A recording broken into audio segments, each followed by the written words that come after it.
Ya,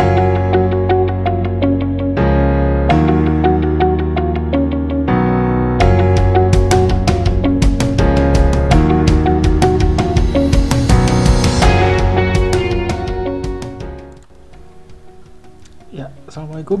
Ketemu lagi dengan saya, Widhi Ayuardika, pada sesi online course. Video ini akan membahas tentang mata kuliah manajemen proyek sistem informasi pada materi Scope dan Work Breakdown Structure atau WBS. Selamat mengikuti kuliah kali ini. Semoga bermanfaat.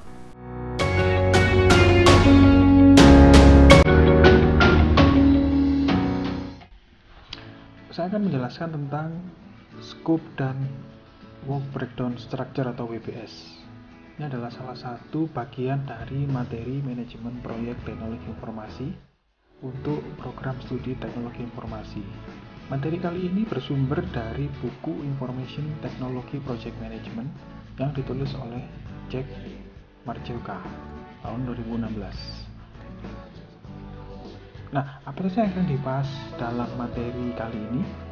Ya, jadi yang pertama adalah memahami relasi antara scope, schedule, dan budget dalam proyek. Kemudian yang kedua adalah memahami proses scope management dan mengimplementasikan tools scope management. Yang ketiga adalah memahami perbedaan antara project scope dan product scope. Apa itu perbedaannya? Ya, kemudian bagaimana kita menyusun work breakdown structure atau WBS. Berikutnya adalah memahami perbedaan antara deliverable dan milestone. Kemudian kita juga akan mengetahui beberapa metode project estimation.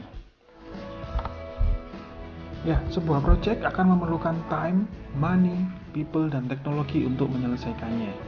Dan hal-hal tersebut merupakan resources di dalam sebuah project. Sumber daya project ini harus kita alokasikan untuk mencapai MOV. Sumber daya tersebut merupakan triple constraint, 3 hal utama yang mempengaruhi keberhasilan dari proyek, yaitu scope, budget, dan schedule. Nah, dalam materi kali ini kita akan membahas bagaimana kita memanage scope. Penyediaan sumber daya proyek ini tentunya harus berdasarkan dari kebutuhan proyek. Scope dari proyek akan menentukan time dan budget yang kita harus keluarkan untuk mencapai MOV. Dalam scope itu juga akan ditentukan pekerjaan apa saja yang harus kita kerjakan. Nah, tentunya ini juga akan mempengaruhi resources yang harus kita gunakan untuk menyelesaikan pekerjaan itu. Kondisi triple constraint ini harus seimbang antara budget, scope, dan schedule. Apabila terjadi perubahan dari sebuah constraint, maka constraint yang lainnya harus mengikuti. Contohnya, apabila terjadi perubahan scope dari proyek, maka constraint yang lainnya, budget dan time, harus juga menyesuaikan. Apabila tidak disesuaikan, maka akan terjadi ketidakharmonisan di dalam constraint. Jadi kondisi yang terjadi adalah kondisi imbalance atau kondisi di mana salah satu constraint berubah tanpa diikuti dengan penyesuaian constraint yang lainnya. Nah, kondisi tidak balance ini akan menyebabkan ketidakharmonisan di dalam proyek, entah budgetnya ataukah time-nya yang menjadi tidak sesuai, bisa jadi overtime atau over budget. Hal yang diharapkan dari triple constraint ini adalah terjadinya keseimbangan atau kondisi inharmoni, di mana seluruh constraint saling sejalan untuk memenuhi atau mencapai MOV. Nah, triple constraint inilah yang harus dijaga oleh project manager. Menurut PMBOK Guide, terdapat 6 proses untuk mengelola project scope, yaitu plan scope management, collect requirement, define scope, create WBS, validate scope, dan control scope. Project scope ini akan menjelaskan keseluruhan pekerjaan, aktivitas, dan deliverables yang harus dilakukan oleh tim proyek untuk mencapai MOV. Project scope ini merupakan langkah penting dalam fase perencanaan proyek sebelum melakukan estimating terkait biaya dan waktu. Jadi setelah project scope ini kita tentukan dan kita kelola dengan baik, Berikutnya kita harus melakukan estimasi terhadap biaya dan waktu yang diperlukan untuk mengerjakan proyek. Nah, kita bahas satu persatu proses pengelolaan scope. Yang pertama adalah plan scope management. Ini adalah fase di mana kita mendefinisikan dan mendokumentasikan bagaimana project scope dan produk scope akan ditentukan, diverifikasi, dan diubah jika diperlukan. Fase ini perlu disepakati setelah terjadi komitmen pelaksanaan dan pembiayaan proyek oleh project sponsor. Fase berikutnya adalah collect requirement. Dalam fase ini, kita sebagai tim pelaksana proyek harus membantu customer dalam menentukan apa yang mereka butuhkan. Dalam fase ini juga direncanakan bagaimana kolaborasi kerja dilakukan antara tim proyek dengan customer atau klien atau user untuk menentukan scope dari proyek. Metode yang bisa kita lakukan antara lain interview, workshop, brainstorming, fokus group discussion atau FGD, kemudian survei, dan juga observasi lapangan terhadap bagaimana cara kerja mereka saat ini atau bagaimana yang diharapkan terhadap sistem yang akan kita bangun. Langkah berikutnya adalah define scope. Ini adalah langkah inti dari proses scope management, yaitu menyusun scope proyek mulai dari hal yang high level atau general hingga spesifikasi detail dari produk yang akan dibangun serta pendekatan apa yang akan digunakan dalam fase-fase SDLC atau Software Development Life Cycle. Di dalam fase define scope ini banyak yang harus kita lakukan. Yang pertama, kita harus menentukan scope boundary. Jadi di dalam scope boundary itu kita yang pertama harus menentukan pekerjaan apa yang masuk dalam scope boundary. Selain itu, kita juga harus menentukan pekerjaan yang di luar scope boundary. Jadi intinya apa yang harus kita kerjakan dan apa yang tidak perlu kita kerjakan. Hal ini juga harus terdokumentasi dengan jelas dan juga disepakati oleh stakeholder proyek.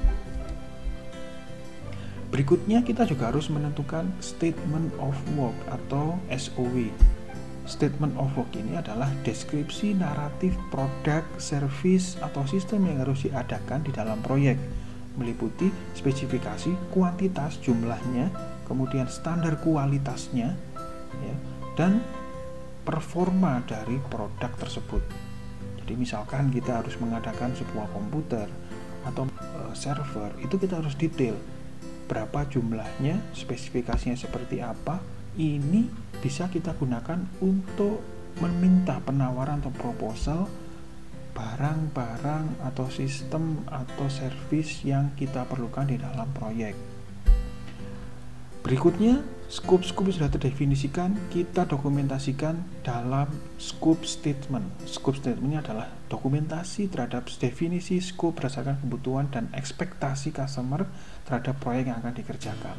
Nah, ini adalah sebuah dokumen yang tentunya harus disepakati oleh kedua belah pihak. Nah, scope ini perlu disusun agar tim proyek dapat mengetahui target apa yang harus dihasilkan dalam proyek yang dikerjakan. Nah, target hasil tersebut dikenal dengan istilah project deliverables. Target hasil ini merupakan sebuah produk yang nampaknya dapat diverifikasi keberadaannya. Jadi bisa dibuktikan, bisa diverifikasi oleh tim dan stakeholder yang lainnya. Deliverable itu kita bisa bagi dua, yaitu project oriented deliverable dan product oriented deliverable. Project oriented deliverable ini adalah deliverable yang didefinisikan berdasarkan project life cycle. Ini melibatkan business case, project charter, project plan, juga akan melibatkan work product dari fase-fase SDLC.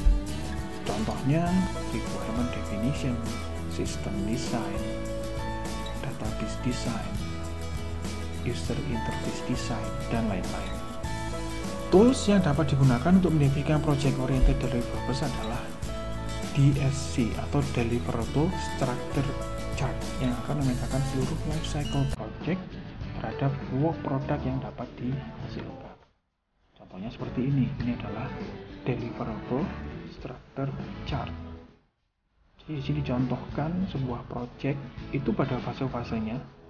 mulai dari initialize, conceptualize, kemudian project charter and plan, execute and control, close project, dan evaluate project sukses. Ini masing-masing ada deliverables yang bisa diambil, contohnya seperti business case, project charter, final project report, dan project evaluation. Demikian juga dengan software development life cycle-nya. Nah, ini adalah deliverable structure chart. Nah, sedangkan product oriented deliverables ini berfokus pada mengidentifikasi fitur dan fungsionalitas dari produk atau sistem yang akan dibangun. Tools yang dapat digunakan untuk mendefinisikan fungsional sistem sini salah satunya adalah use case diagram. Dalam use case diagram ini definisikan aktor sistem dan case atau action yang dapat dilakukan oleh aktor-aktor sistem. Berikutnya kita harus mendefinisikan aktivitas-aktivitas yang harus dilakukan oleh tim proyek. Jadi setelah kita tahu scope-nya, kita harus mendefinisikan aktivitas-aktivitas apa yang harus dilakukan oleh tim proyek melalui Work Breakdown Structure atau WBS.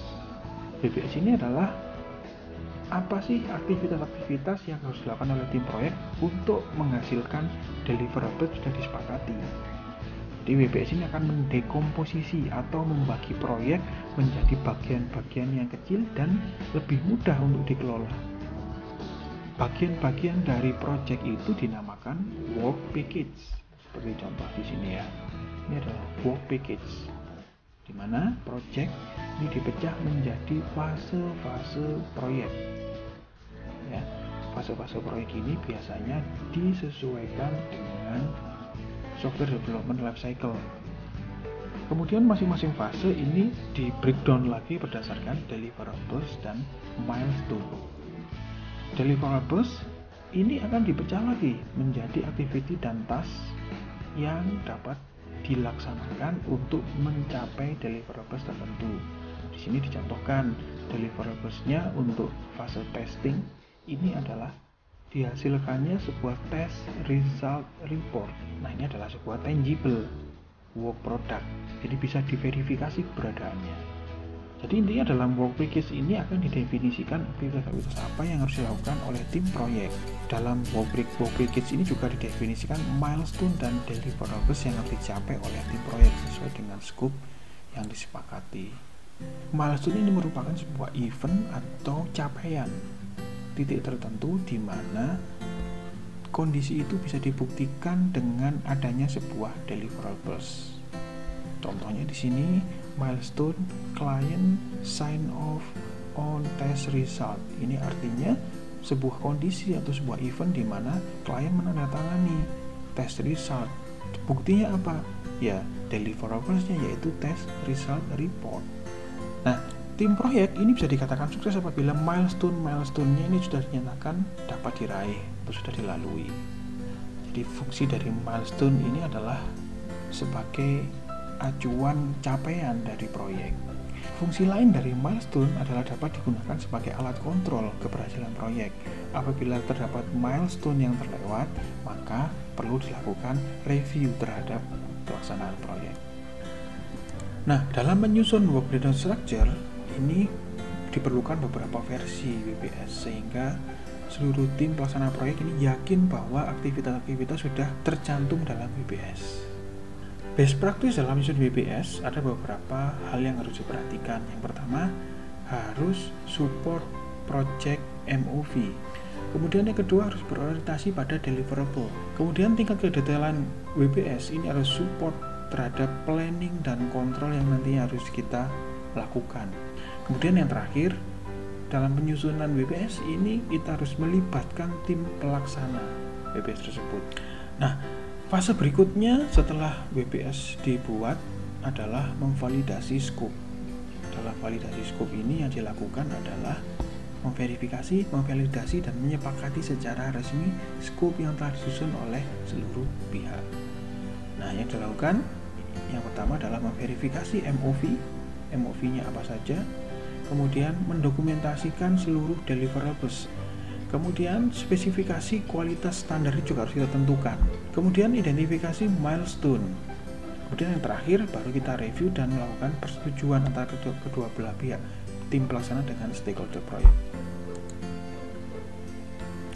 Berikutnya, fase terakhir dalam scope management adalah kontrol terhadap perubahan-perubahan yang akan terjadi pada scope proyek. Pada dasarnya, mengontrol scope adalah menjaga keseimbangan triple constraint. Ada beberapa tipe perubahan yang akan mungkin terjadi. Yang pertama, scope group. Ini adalah kondisi di mana terjadi kegagalan memahami atau mencapai ekspektasi yang sama tentang scope di antara tim proyek dan stakeholder. Yang kedua adalah scope creep. Ini adalah perubahan yang terjadi karena adanya penambahan fitur yang mengakibatkan perubahan waktu pengerjaan atau kebutuhan resource dari proyek. Dan yang ketiga adalah scope leap. Ini adalah perubahan yang terjadi akibat berubahnya proses bisnis. Tentunya akan mempengaruhi keseluruhan dari scope pekerjaan. Nah, setelah work breakdown structure terbentuk, maka hal yang dilakukan selanjutnya adalah memperkirakan durasi waktu pelaksanaan masing-masing aktivitas. Beberapa teknik bisa dilakukan untuk memperkirakan waktu pelaksanaan, itu antara lain yang pertama guesstimating, yang kedua Delphi teknik, yang ketiga time boxing, yang keempat top down estimating, dan terakhir adalah poker planning. Pembahasan di video berikutnya. Jadi silakan subscribe untuk mengikuti materi-materi yang akan saya sampaikan terkait manajemen proyek. Baik, untuk materi kali ini sampai di sini. Mohon maaf jika ada kesalahan. Terima kasih. Assalamualaikum warahmatullahi wabarakatuh.